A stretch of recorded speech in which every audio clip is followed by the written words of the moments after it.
Hey guys, this is Crypto Spook. And this is Moriarty. And today we're here to bring you the game Quell, which is really kind of neat. I actually found myself enjoying it quite a bit. So the locomotion in this game is not something I've seen before. It's actually kind of funny. You have a carrot on a stick, and that is how you direct your locomotion. Like you're on a horse or something? No. Like, I guess you're an animal that enjoys carrots. Makes sense to me. So you are holding a stick out in front of yourself, and whichever way you point the stick, hold the button down, it lowers the carrot, and that allows you to move, which I've never seen before. It's just an interesting way to do the locomotion, I thought. That is interesting. I'm curious if you're supposed to be on a horse. I'm pretty sure you're not on a horse. I think you really like carrots. So the graphics in this game were kind of cool. I liked the graphics. It's very reminiscent of Doom, the way the bodies die. When you're doing this in VR, like the bodies spin towards you and everything, and I actually got a couple jump scares out of it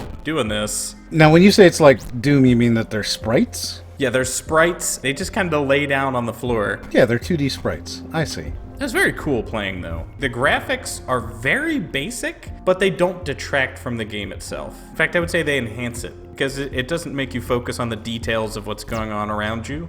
You're just kind of interested in moving around and playing. Well, there's nothing wrong with a game that's focused on gameplay. That's kind of the point of a game, don't you think? It was one of the better shooters that I've played so far. I mean, it wasn't difficult, but there was a certain level of difficulty involved, such as you actually having to accurately aim the pistol. And even then, I felt like it was not the most accurate gun in the world. It surely was not. But the way you could actually, I think I figured it out later on in the game, but the more you lean, like you can lean, and I think it interprets the distance between your headset and the controller, and I think that determines your movement speed. So you can slow down, speed up with how fast you want to go, and how far you move the stick with the carrot away from yourself will increase your movement speed. So it makes it possible for you to start doing stuff like WASD or like, AD spamming with your carrot by swinging your arm back and forth in front of yourself. That's kind of neat. It is cool. I mean, it's a fun game. There's certainly a few different ways to go about playing it, besides just spamming bullets. They say that you have an omnidirectional slime mount. What? Oh, that's what oh, okay. Yeah, because there's a little green thing underneath me. I did not know that. So you are actually on a mount. This is a slime mount trying to get that carrot. That makes sense. That makes sense. The carrot makes sense now. I don't know how I missed that. It's probably because I literally read nothing about the game. I prefer to have the game tell me a story instead of reading about that story. Now, what they say is that this is the most gruesome VR game to date. Well, I would not disagree with that. I mean, if you look at some of these little animals that I'm blowing into bits, I would say that's an accurate statement. And there are bosses as well, so it is very much Doom, Wolfenstein, but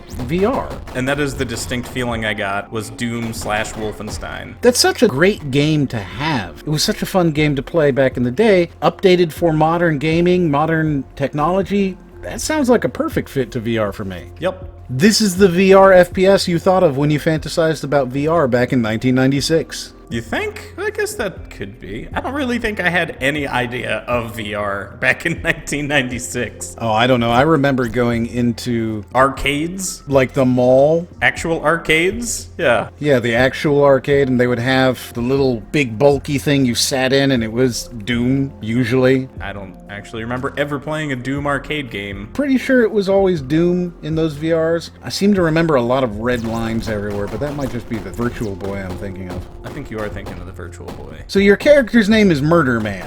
Murderman, that makes sense. And is that a penguin? Is that supposed to be a penguin that I'm saving here? That's following me around for some reason? I know we're in a laboratory, but that doesn't make any sense to me. He's like, you need to go into, and they don't even call it a laboratory. They call it like a laboratory. Lagoreatory. That's it. With Rooster, your scientist sidekick. Oh, that is not what a rooster looks like, but I'm assuming it's a penguin named Rooster. Oh, and there's key codes too? Key cards? Man, this really is Doom. It's Doom. It's Doom. This is Doom. Yeah. That's awesome. I'm okay with that. I hope I get a BFG at some point further in the game. The combat is relatively satisfying, though. There seems to be a skill aspect to it simply because you actually have to pay attention to what you're aiming at. Yes, you do. And on top of that, you can like draw your enemies and they'll come right through doors and try to kill you. So there's certainly a skill aspect of figuring out the best way to kill these guys. So some of the gore that they're talking about is as you shoot these people, like blood will fly out and like bones and their eye sockets will come out and all sorts of nasty stuff like that. Now, you don't have to try and reload or anything, right? Nope, no reloading, you just pick up guns. That's great. Because that's not something that I want to do in VR. Yes, it's realistic. No, it's not fun. In fact, I was playing what was otherwise a fantastic VR shooter. My biggest problem was that it had a shotgun that required you to cock. Oh, really? Yeah, I could see that. That is kind of annoying. Oh, it was absolutely terrible.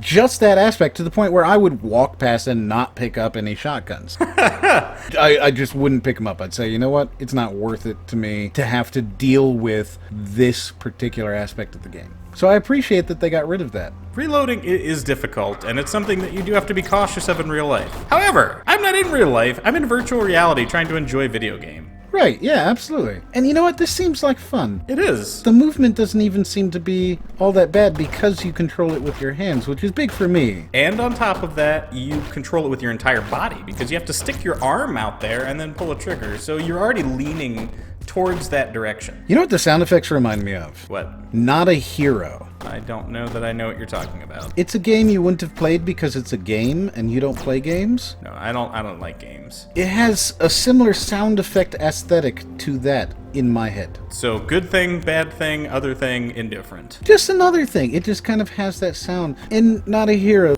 all of the people go he does sound nerdy, I will give him that. And he is Rooster, the penguin, who is supposed to be a scientist, I suppose? So it makes sense for him to be nerdy. Wah,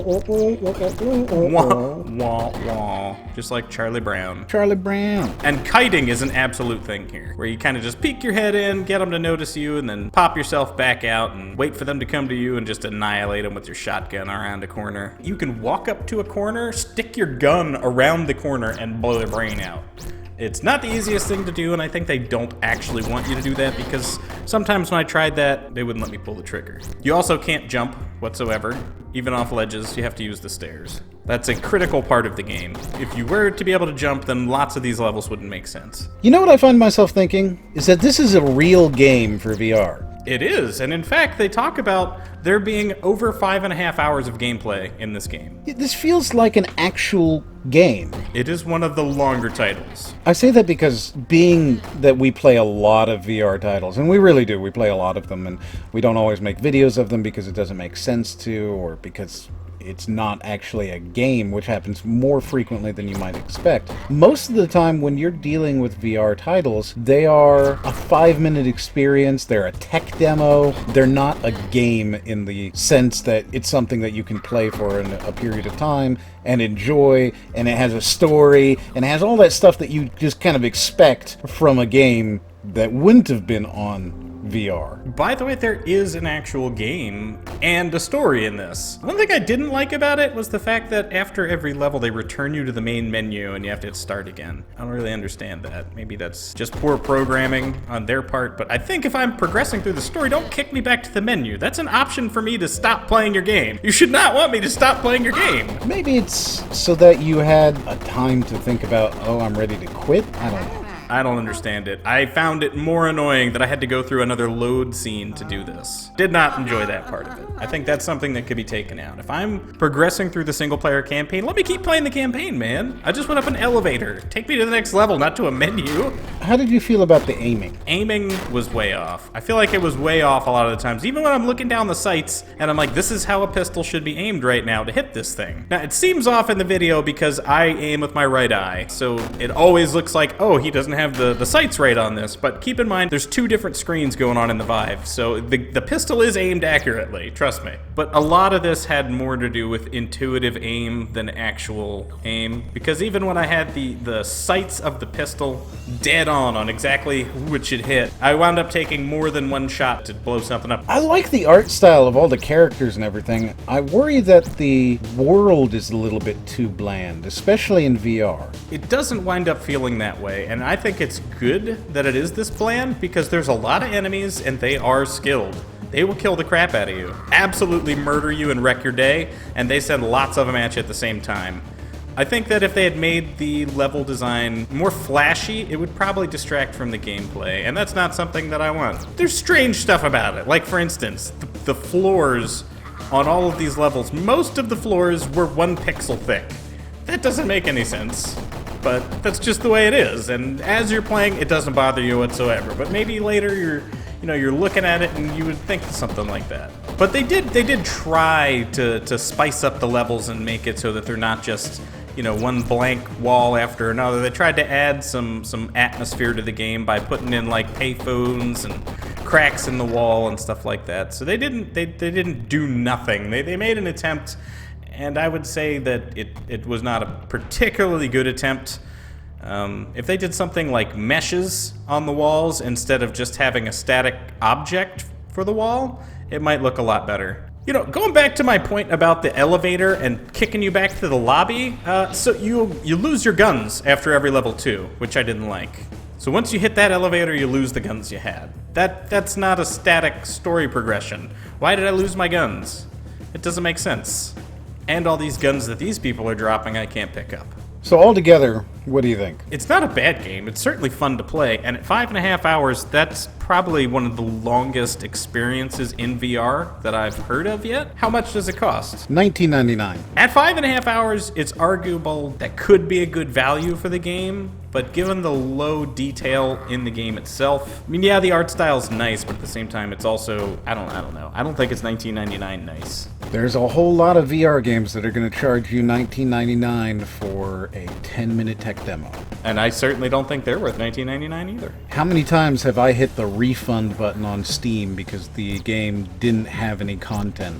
This game sure seems like it has a lot of content. It does have a lot of content. I still don't think that I would pay $19.99 for it. I would probably pay $15. I could see myself paying $15 for this because it is a lot of fun and there's some skill involved in it. If they put it on sale for $15, I would pick it up. Honestly though, I could see myself paying $19.99 if they added some more to it, made it maybe online co-op. Co-op could be fun in this game. They do plan on adding a whole bunch of new stuff. If that is the case, and they have clearly laid out plans for it, I could justify paying $19.99. What do you think it's worth? Let us know in the comments below. So there you go, guys. That is Quell 4D. Why is it 4D, by the way? Wolfenstein 3D, now it's 4D because it's VR. I see what you're saying. If you like it, like it. If you don't like it, don't like it. Be sure to leave a comment to join the weekly contest. Be sure to subscribe. Check out the Patreon. Until the next one.